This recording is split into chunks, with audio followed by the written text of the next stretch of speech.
사각형을 하나 그려볼까요? 렉탱글 4000, 5000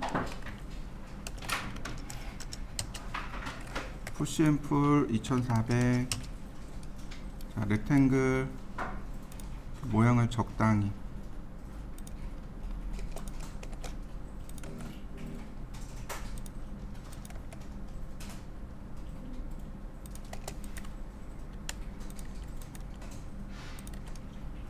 자, 그림자도 켜고요.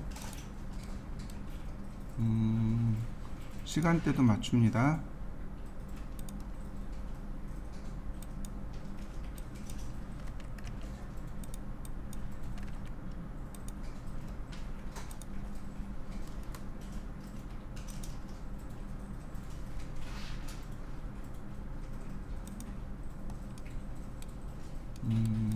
방향을 돌려야 될까요?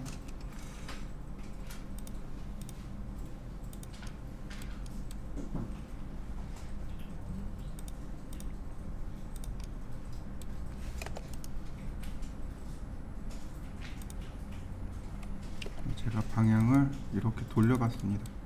자, 이런 모습이 되도록, 그림자도 이렇게 들어오도록 바꿔봅니다.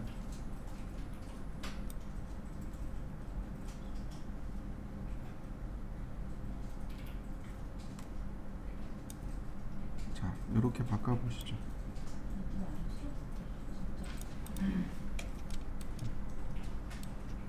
이런 모습입니다. 자, 그 다음에 카메라로 이렇게 싹 봤습니다. 자, 렌더 어저께 하려다 못한 것부터 보도록 하죠. 자, 에리얼 퍼스펙티브는 가시 거리에 따른 안개 효과인데, 이건 주로 어디서 볼 수 있냐면 그 산 꼭대기 올라가면 볼 수 있고요. 그 다음에 고속도로 달리다 보면 볼 수 있어요. 고속도로 이렇게 달리다 보면 시야가 탁 트여진 데 있죠. 그런 데 가면 저 멀리 지평선 산들 쭉 있죠. 그게 어떻게 보여요? 이렇게 보여요. 이게 에리얼 퍼스펙티브입니다. 가까이 있는 데는, 여기는 농도가 진하죠. 근데 멀리 갈수록 어떻게 보이나요? 안개가 낀 것처럼 보이죠. 지금 이렇게 거리감으로 가는 거, 이게 비저빌리티 레인지고, 그 다음에 안개가 이렇게 수직으로 움직이는 거, 이게 앰모스피어릭 하이트가 됩니다. 무슨 얘기인지 이해되셨나요? 자, 그러니까 여기서, 자, 아닌데, 여기서 라이트 포그를 조절해 볼까요? 0.3으로. 그러면 여기서 이렇게 안개 낀 느낌이, 이렇게 안개의 농도가 옅어지니까, 안개 농도가 옅어지는 거 보이시나요? 안개의 농도라든지 안개의 거리라든지 이런 것들을 얼마든지 우리가 조절할 수 있게 됩니다. 자, 한번 해보시죠. 자, 이렇게 안개 효과 주는 게 에리얼 퍼스펙티브라면, 이 안쪽으로 보도록 하죠. 이렇게 안쪽으로, 실내로 들어왔습니다. 자, 이 안쪽으로 해서 인바이러먼트 포그를 줘보도록 하죠. 렌더링.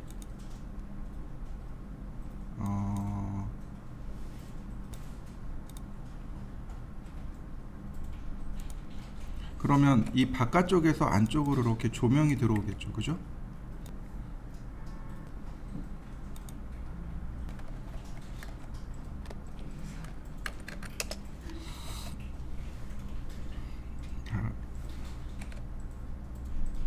보시면 이렇게 방 안쪽으로도 이렇게 빛이 들어오는 효과가 납니다. 여기에 에미션이라는 것을 좀 넣어보죠. 100%로 넣으면 얘가 방사 효과가 일어나는데, 올려볼까요? 50으로.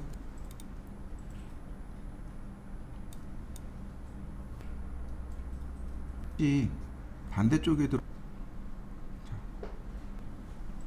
제가 여기다가 조명을 하나 더 얹어보죠. 플랫라이트를 이렇게 해서 안쪽으로 들어가게끔 180도. 자, 안쪽으로 집어넣었고요. 다시 플랫라이트에서 인비저블을 걸어 놓도록 하죠. 인비저블 다시 다시 한번 렌더링.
그 다음에 다시 보면 딱히 안 나왔네요. 아이고. 자, 에미션 멀티플러라는 것이 있습니다. 얘도 많이 주도록 하죠. 그러면 빛이 들어오는데요. 그림자 같은 효과가 없나?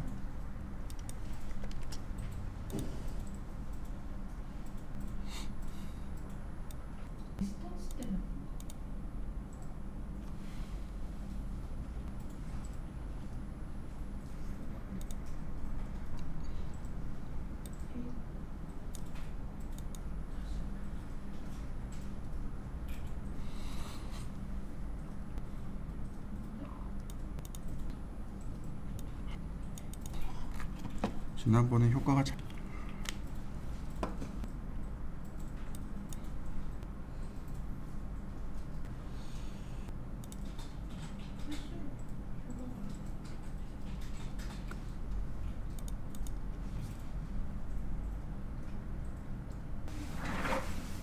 그게 아니고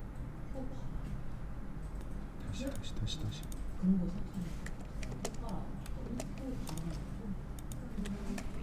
네.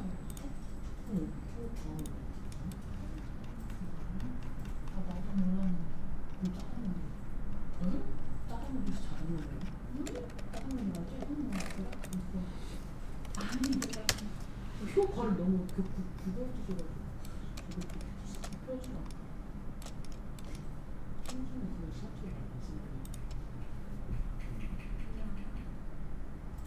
이제 나온다. 하는 것처럼 보이는 그 안개 때문에 퍼지는 그 효과가 나오는 자, 거예요. 지금 보이시는 효과 되면 요 효과가 하는 건데 문제는 뭐냐면 제가 잊어버린 게 뭐냐면은 이거예요.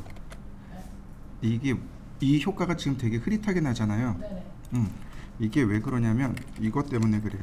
이거 빛이요? 아니요. 닫혀 있어야 돼요. 막혀 있어야 돼요. 다 막혀 있는 거 보이세요?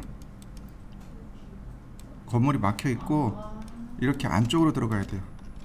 이것이. 다른 곳을 통해서 빛이 들어가서 상대적으로 약했다는 뒤쪽으로 빛이 들어가서 어두웠던 거예요. 그래서 이렇게 안쪽으로 들어가야 돼요. 그래야 효과가 제대로 나와요. 그럼 조명은 상관이 없었던 거예요? 네, 조명은 상관이 없었던 거죠. 그러니까 조명 지우고 그 다음에 선라이트는 그냥 1로 주시면 되겠고 그 다음에 GI 값 1이고 자, 그 다음 에미션 멀티플러를 제가 좀 많이 줬어요. 한 40만큼. 그리고 렌더링. 그러면 이렇게 안쪽으로 그림자가 여기 이 안쪽으로 이렇게 많이 들어오네요.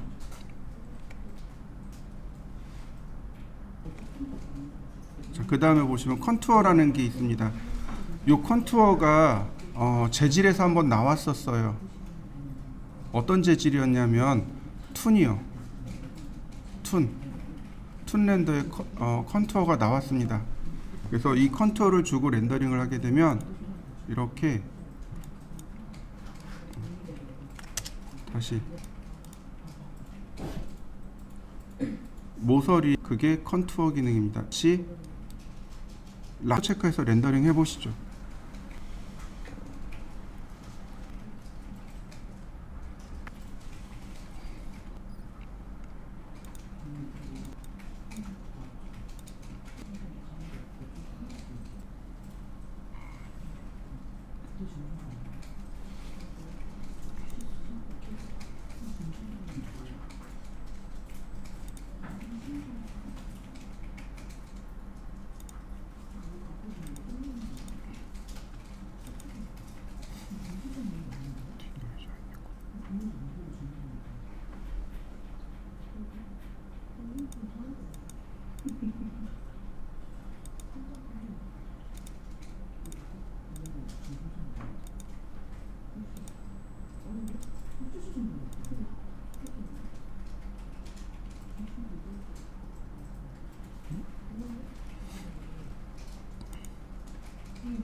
커스틱이 안 보이네.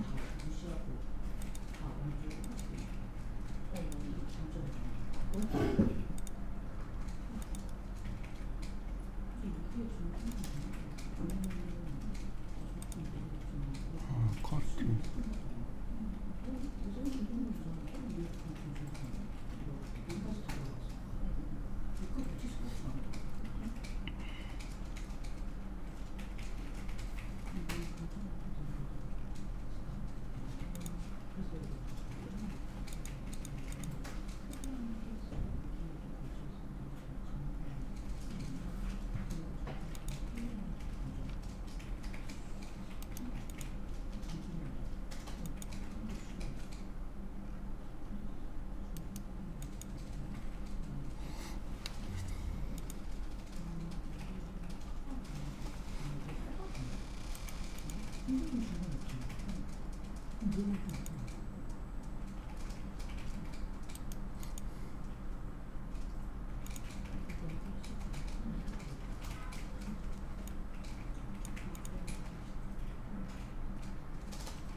자, 그 다음 또 보시죠.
그 다음요.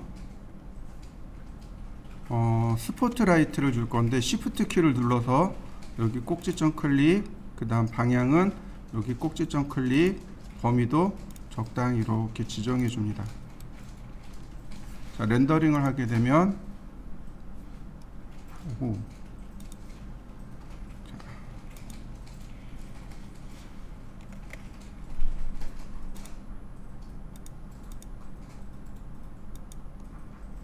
이런 모습이겠죠. 아까 GI 값을 많이 줘서 그래요. GI 값을 껐습니다. 자, GI 값 끄고 그리고 한번 봅니다.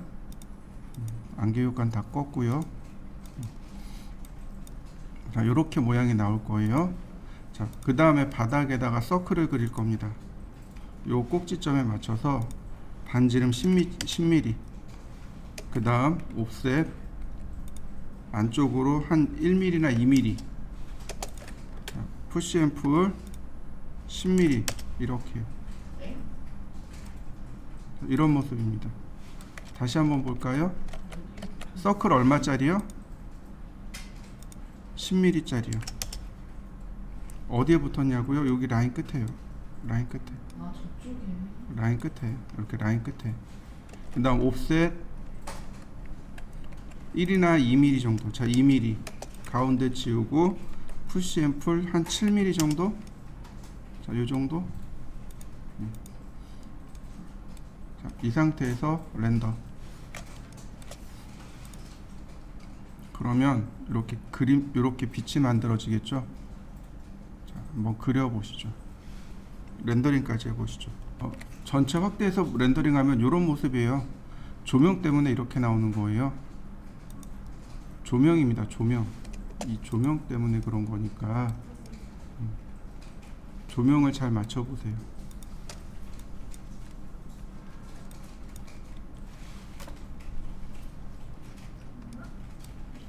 최대한대로 이렇게 확대를 할 것이고요. 여기다 재질을 좀 줄 겁니다. 이제 V-ray 재질을 사용할 겁니다. V-ray 재질이요. 자, 여기 보시면 이렇게 여기 가운데 화살표 있죠. 얘를 누르시면 여기 V-ray 매티리얼이 나오는데 지금 하나도 없단 말이죠. 새로 설치했으니까. 여기 폴더 그림 있는 거 보이시죠? 이 폴더를 누르시면 이렇게 경로를 찾아서 입력하라고 뜹니다. 자, D 드라이브에 공유 폴더에 스케치업에 아니다. 여기 재질이 별도로 있죠. 매핑 소스에 바로 이 두 번째요. 여기에 22번 메탈입니다. 이렇게 선택을 하신 다음에 폴더를 선택하셔도 선택하면 여기 폴더 이름 들어오죠. 또는 이렇게 폴더 안으로 들어가셔도 좋습니다. 이 상태에서 폴더 선택, 그러면 해당 폴더에 있는 재질이 다 들어옵니다. 자, 불러와 보시죠. 커스틱스 효과는 빛을 반사하는 효과가 커스틱스 효과예요. 자, 그 중에 누구냐면 여기 크롬 폴리시드라는 질감이 있습니다. 알파벳 순이니까 크롬이면 C네요. 여기 크롬이 있고 여기 크롬 블랙 있고 폴리시드 여기 있네요. 크롬 폴리시드. 폴리시드가 광택이죠. 그러니까 크롬 재질의 광택. 그러니까 광택 크롬이란 뜻이죠. 빛 반사가 가장 많이 일어나는 재질 중에 하나가 크롬 폴리시드입니다. 자, 이 재질을 여기 반지에다 주도록 할 겁니다. 자, 메이크 그룹, 그리고 다시, 자, 여기다가 줄 거예요.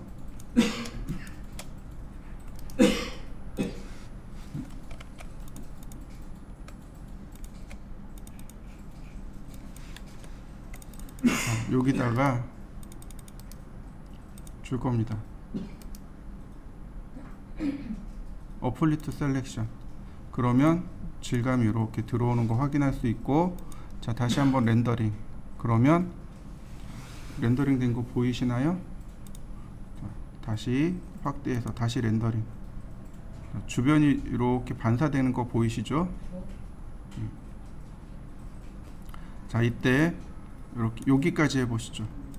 자, 렌더 세팅에 들어가면 여기 어딨냐면 글로벌 일루미네이션에 보면 커스틱스라는 효과가 있습니다. 요거 값을 체크해 주시면 되고, 여기 멀티플러가 커스틱스에 얼마나 빛을 많이 반사할 건가 라는 뜻입니다. 렌더링을 해보면 여기 반사가 빛 반사로 이렇게 빛이 모인 효과 나오는 거 보이시나요? 얘가 빛이 이렇게 모이는, 여기도 보면 어른어른 이렇게 빛이 퍼져서 나가는 거 보일 겁니다. 멀티플러를 제가 세게 줘봤습니다. 그러면 이 멀티플러가 더 강하겠죠.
자, 보시면 이렇게 나와요.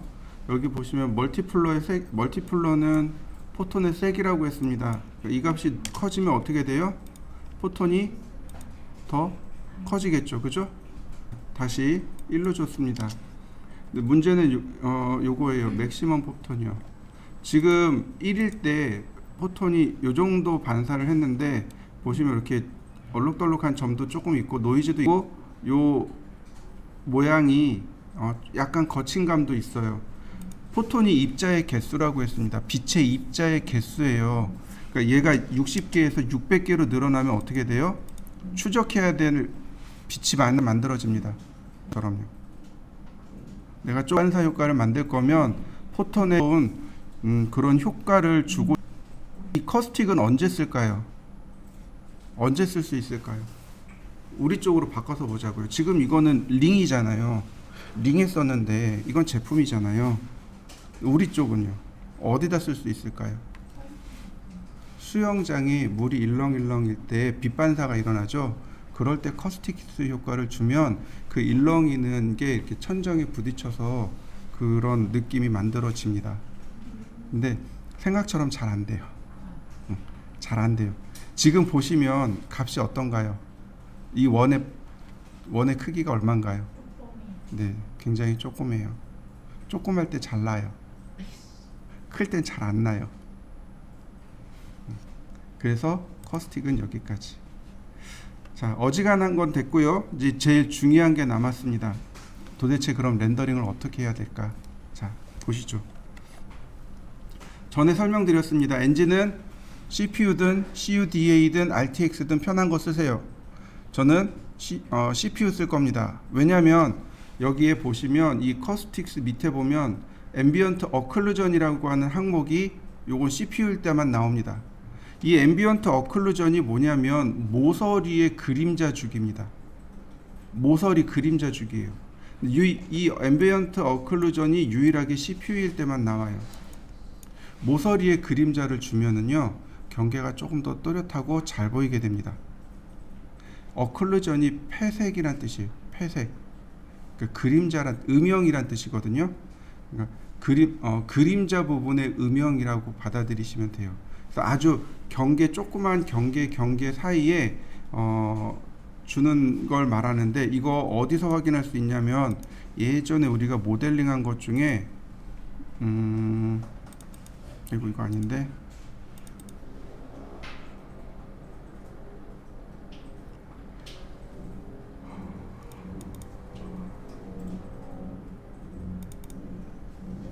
투시도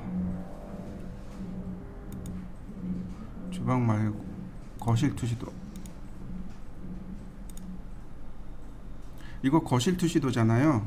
이 부분 여기 보면 경계가 아주 되게 조그맣죠. 모서리들. 자, 제가 여기를 렌더링을 할 건데 자 보세요. 지금 렌더링을 할 건데 역시 마찬가지 여기 프로그레시브 꺾고 그 다음 퀄리티는 커스텀이고 디노이저 꺼놨습니다. 속도를 위해서. 자, 그 다음에 퀄리티는 0.01이고 나머지는 다 동일합니다. 다만 첫 번째는 여기 앰비언트 어클루전을 껐습니다. 앰비언트 어클루전을 끄고 렌더링. 어둡네요. GI 값을 조금 높여보죠. GI 값이 10으로 올리고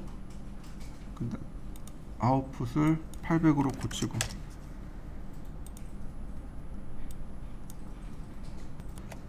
어디를 보시냐면 여기 글로벌 일루미네이션에 보면 조절자들이 점점점 있죠.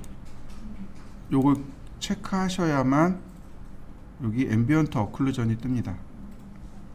지금 꺼져 있는 상태에서 제가 여기를 렌더링 한 거고요. 요 부분 보시죠. 제가 요 부분만 이렇게 해서 요 위에 부분만 다시 렌더링을 할 건데 이때 앰비언트 어클루전을 체크할 겁니다. 보시면 라디어스는 반경입니다. 그림자의 반경이고 어클루전 어마운트는 그림자의 세기 정도, 얼마나 진한지 흐린지에 대한 정도입니다. 자, 렌더링.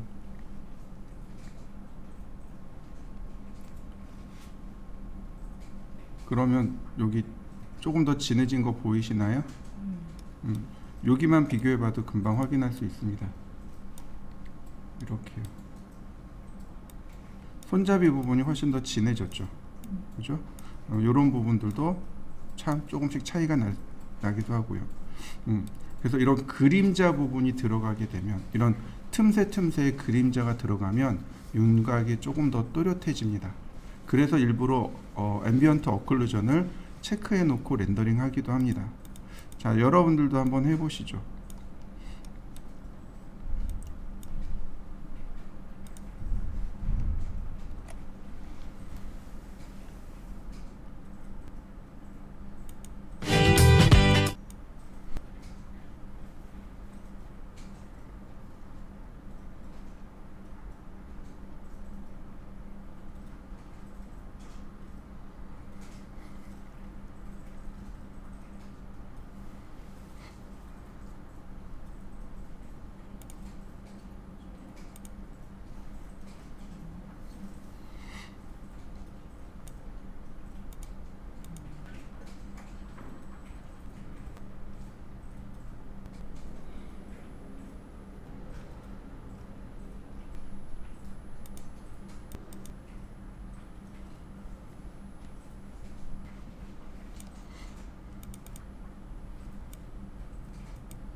자, 확인되셨나요? 자, 그 다음 보시죠. 자, 요 렌더 아웃풋이요. 여기가 이제 많이 중요해요. 특히 요 세이프 프레임은 꺼두시는 게 좋은데, 요 세이프 프레임을 켜면 어떤 일이 발생하냐면, 자, 이렇게요. 여기 비활성된 거 보이시나요? 좌우 테두리에 이거 요 사이즈에 영향을 받습니다.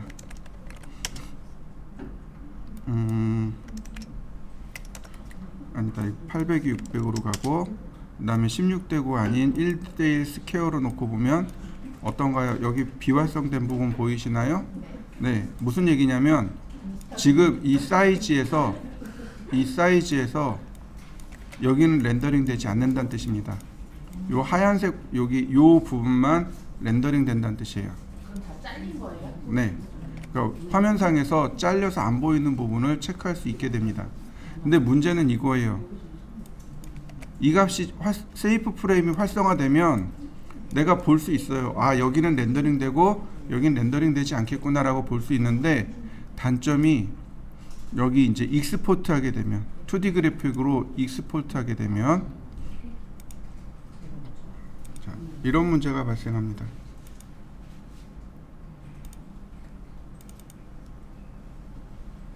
이렇게 나갑니다. 아우. 이렇게 나가요. 여기 비활성된 부분까지 나가요. 잘리진 않는 그래서 이렇게 나가는 이유는 딱 하나예요. 이 세이프 프레임을 끄셔야 돼요. 자, 다시 한번 볼까요? 익스포트 2D 그래픽. 그러면 이렇게 깨끗하게 나가게 됩니다.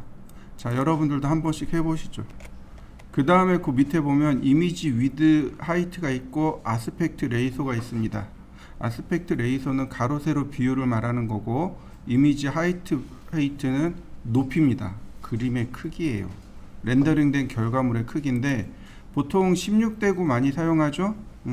4:3 그림 비율, 랜드스케이프 가로가 약간 넓은 4:5 포트레이트 세로 방향 매치 뷰포트 화면 맞춤이죠. 보통은 이렇게 16:9 많이 쓰기도 하고 이렇게 4:3이나 5:4 혹은 포트레이트 정도 많이 씁니다. 자, 그 다음 문제는 얘예요. 이미지 위드와 하이트. 자, 얼마를 쓸까요? 여기에 얼마를 써야 되나요? 얼마를 써야만 좋은 이미지를 얻어낼 수 있을까요? 이게 문제예요. 예를 들어서 내가 지금 렌더링한 걸 A4 사이즈로 출력하고 싶습니다. 자, 이럴 때 여기 사이즈가 얼마가 돼야 되느냐 이거죠. 자, 포토샵을 띄워볼까요? 자, 포토샵 띄워서 파일 뉴 버튼을 누릅니다. 그러면 여기 포토 있죠. 여기 포토에 아니 포토가 아니다 프린트에 A4 사이즈를 열어보세요. A4 사이즈. 그러면 바로 이 사이즈입니다. 얘가 픽셀로 바꾸면 돼요. 3508에 2480 픽셀. 얘가 A4 사이즈 사진 픽셀입니다. 사진 사이즈입니다. 만약에 내가 렌더링된 결과물을 제대로 얻고 싶으면 이 사이즈를 넣으시면 돼요. 여기다 넣으시면 돼요. 근데 매번 많이 쓰면 외워지겠죠, 그죠? 근데 안 쓰다 보니까 잘 안 외워진단 말이죠. 그래서 이렇게 쓰시면 돼요. 자, A4 사이즈 크기가 얼마죠? 297에 210이죠. 그죠? 그럼 이 뒤에다가 10을 하나 더 넣습니다. 이렇게요. 이해되시나요? 이러면 거의 A3에 한 250 픽셀 이상, 한 270 픽셀 정도, 270 dpi 정도 나와요. A4에 270 dpi 정도가 나옵니다. 요게 지금 보시면 포토샵에는 해상도라는 게 존재하잖아요. 여기 레졸루션 해상도가 나오잖아요. 이 해상도가 대략 한 250 픽셀 정도, 요 250 dpi 정도가 다 나오게 됩니다. 자,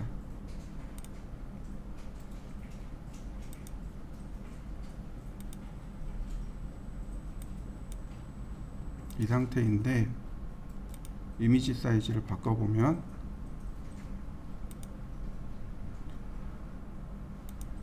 픽셀로 바꾸고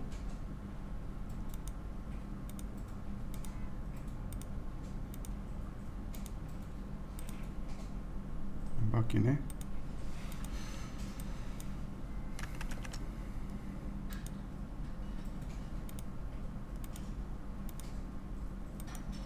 한 요 정도? 예전엔 잘 바뀌더만 요즘엔 잘 안 바뀌네요.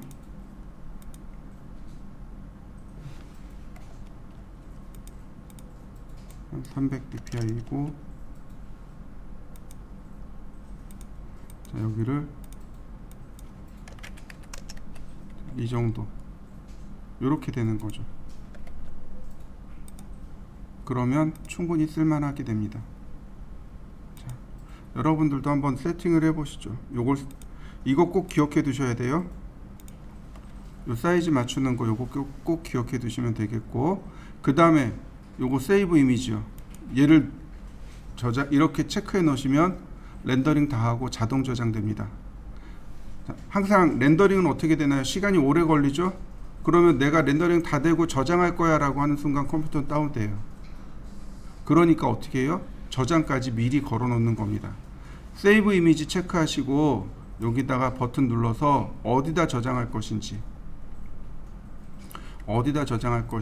미리 결정을 합니다.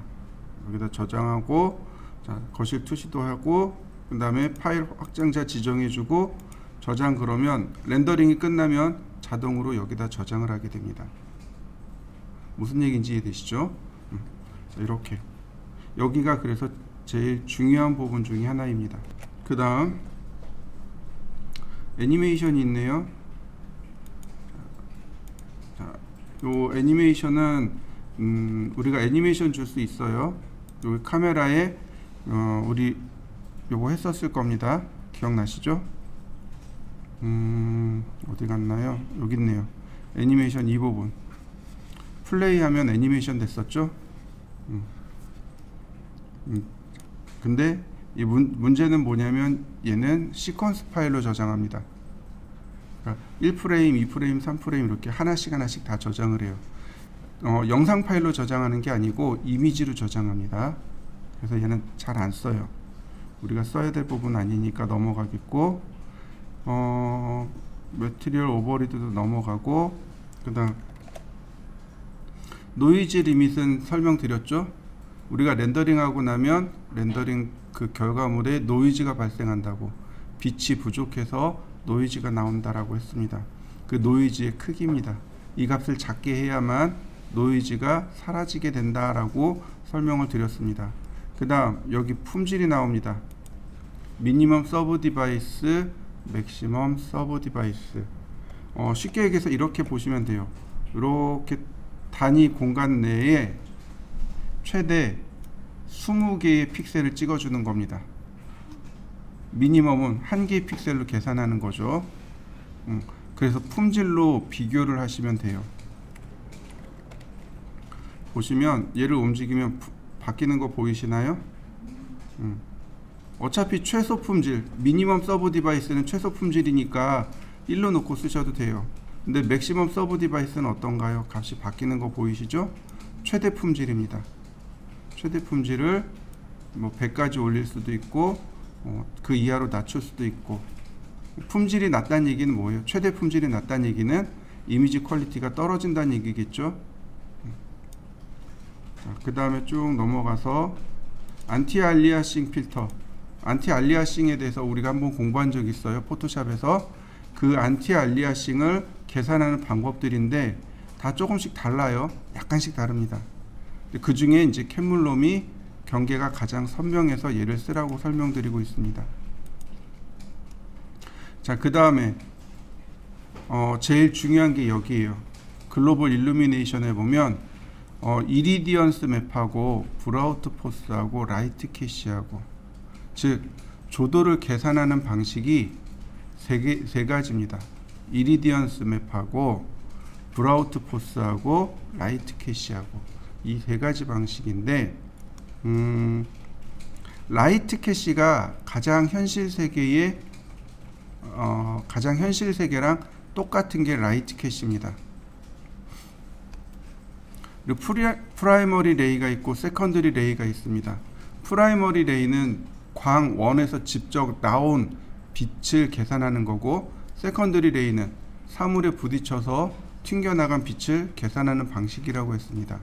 서로 이렇게 다르게 주는데 여기 라이트 캐시 옵션에 보면 서브 디바이스에서 품질이 1000이라고 되어 있고 그 다음에 샘플 사이즈가 0.01로 잡혀 있고 리트레이스가 2로 되어 있습니다. 무슨 얘기냐면 리트레이스는 추적이란 뜻입니다. 얼마만큼 추적할 거냐, 2개를 추적한다는 얘기입니다. 그러니까 오브젝트에 닿아서 튕겨나가고 또 닿아서 튕겨나갈 거 아니에요. 2번 튕겨나가는 걸 계산한다는 얘기고, 그 다음 샘플 사이즈, 즉 광원의 입자의 크기라고 생각하시면 돼요. 입자의 크기 0.01 이란 뜻이고 서브 디바이스는 품질입니다. 자, 근데 차이점이 뭐냐면, 아니 이 세 개의 차이점이 뭐냐면, 라이트 캐시는 광원에서 빛이 나오잖아요.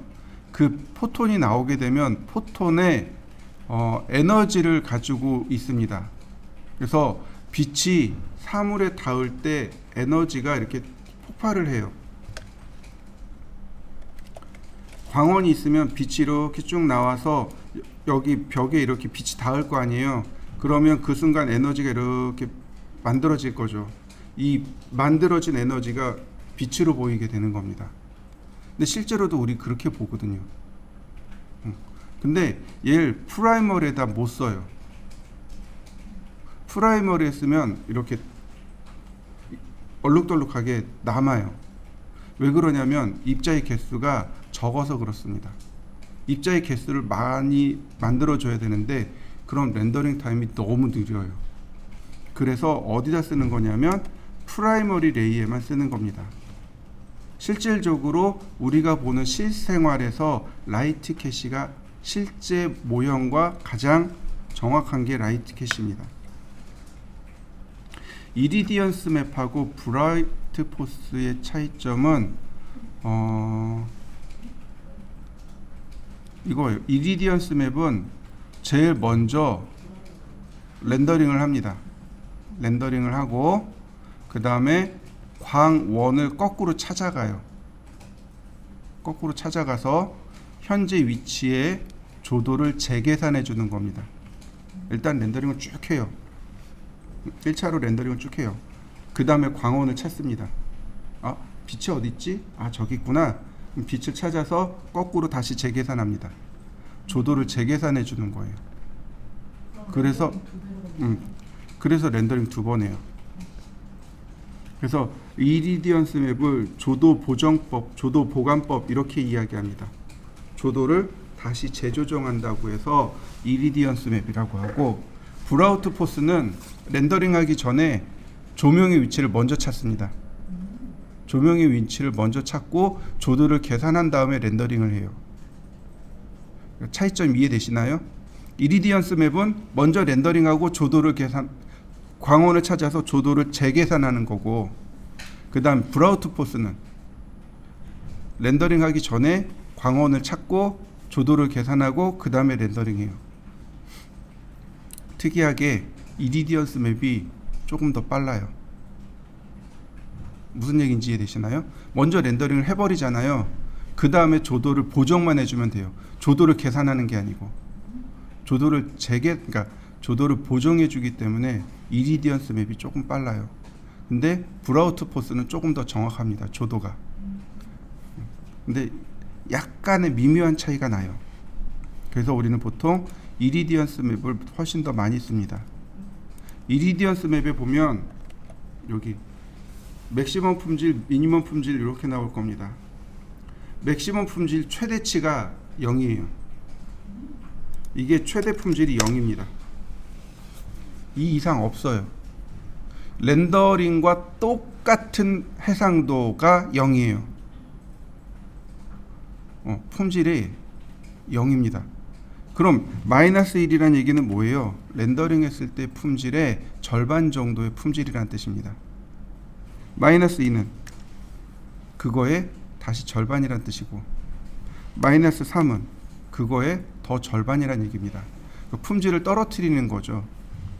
그래서 맥시멈 레이스를 0으로 주면 최대 품질이 됩니다. 서브 디바이스 역시 품질이라고 했고요. 인터폴레이션 보정법이고 나머지는 그냥 넘어가셔도 좋습니다. 자, 제가 렌더링을 2번 할 건데요. 첫 번째는 이리디언 한 번 더 렌더링 합니다. 크다. 800에 600.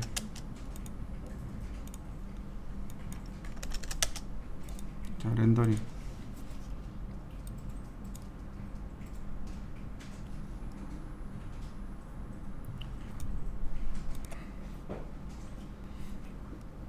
브라우트 포스는 바로 렌더링 들어가요. 계산하고 그 다음에 렌더링 들어가요. 이렇게.